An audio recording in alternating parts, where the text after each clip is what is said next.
Welcome back, ladies and gentlemen. I am so stoked, as always. Today's really cool. I made some serious upgrades. If you guys saw my initial sim build video, I used a lot of Fanatec stuff. The reason I did it is I wanted it to be compatible with Xbox. I thought maybe I would play Forza and CarX. I never did.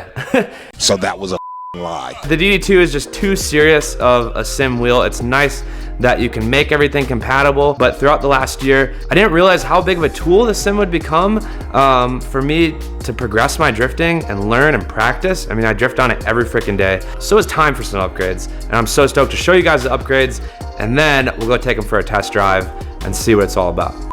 So, not in order of importance or coolness, I got new pedals, a new shifter, and a new handbrake.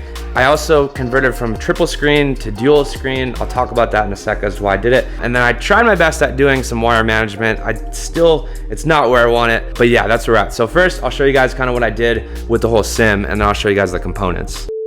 So kind of the main things I did is I lowered the screens down. I went to dual screen because I never used the third screen. It's just, there's no point. So the dual screen's nice, it flattens everything out. Raised the pedals up, the pedals are obviously changed. I'll talk about those. Got the steering wheel closer as well, just like real life. Okay, this is a mess down here. I don't know what to do, okay?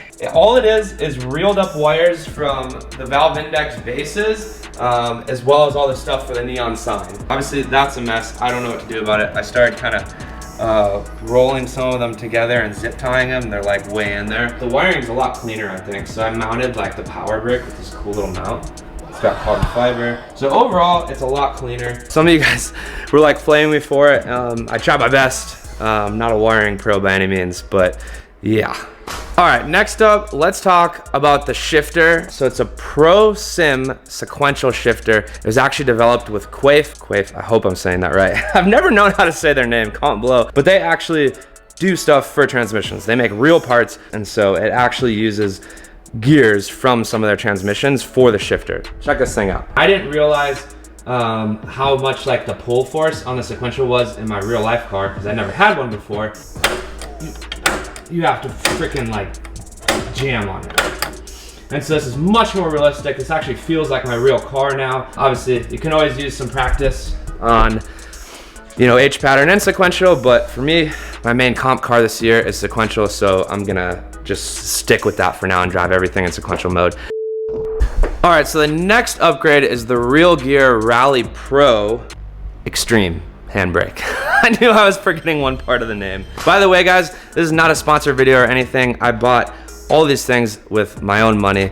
But if any of you guys are watching this that are a part of these brands, it would be great if you guys would help your boy out a little bit. I'm sure I'm gonna sell you some stuff from this video. On to the handbrake. Honestly, after just trying this for a couple laps, I had no idea, like, I forgot what I was missing. This one now is so freaking sick. Like, so it's actually hydraulic, right? It's based off of a Wilwood handbrake, which is really dope. And then they actually put a slave cylinder on here with a sensor, and then so you can press these bushings and you can adjust these to make it feel like your own car. I don't know if you guys can see on the bushings. Watch when I pull it. See how it pulls it in? So it literally feels like a real handbrake now. And honestly, the placement's really good with everything. It's pretty close to my real life car. The handbrake, such a freaking sick upgrade. I can't wait to show you guys it, but I got one more thing. We gotta check out the pedals. Last but not least is the Heusinkveld, I think I'm saying that right, Ultimate Plus Sim pedals. I did not go hydraulic because I just couldn't find hydraulic ones that I really liked at this point. Also, pretty much no matter what, they always leak. But with the pedals, now it's 3 different systems. They're way down there to get to bleed and everything like that. I kind of just don't want to deal with it. They are honestly phenomenal. They feel honestly pretty damn close to real life. And yeah. Not a whole lot to say about those. I think I was kind of getting away with stuff with the Fanatec pedals, whereas these, they're more realistic, so they're then, you know, more unforgiving. But that's what I want. I want this to feel like a real car, and honestly, it freaking does now. So without further ado, let's go take a rip on this thing. I am so pumped up. All right, we're in. I want to take out this RX-7 because it's a 6-speed sequential. So that'll be really good because we're gonna do a lot of shifting so we can really try out the sequential. Also, I chose Road Atlanta because there's big corners, There's small corners, so we'll do a lot of shifting, as well as there's some long straights so we can play with the handbrake. I'm just gonna freaking have some fun and show you guys what this thing's all about. Okay, just like that first shift going into first gear is so crazy. Like, so I set it to max stiffness. I think it's pretty damn close to my car. It feels the same, just stiffness wise. I'm still unsure. It might not be quite as stiff, but it's damn close, if anything. It's on max stiffness though. God,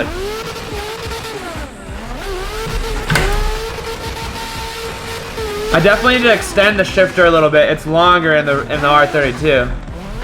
Oh, the handbrake. Like, the immersiveness from everything, like I just don't even have words. Like, it literally feels so much more like a real car now, and it really freaking pulls me in.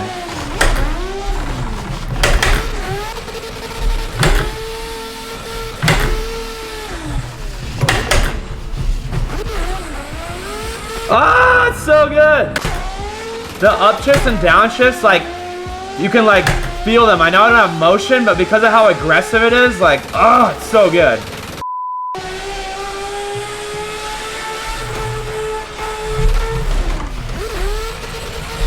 Oh!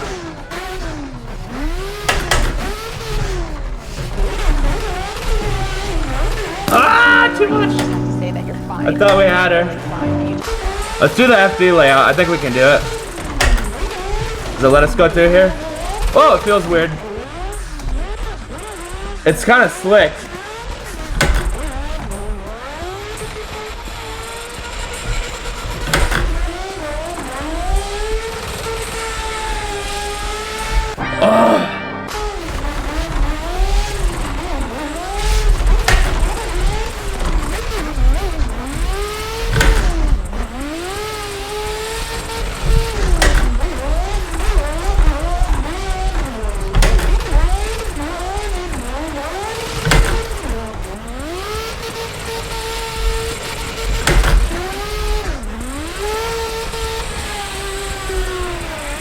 Oh, yeah.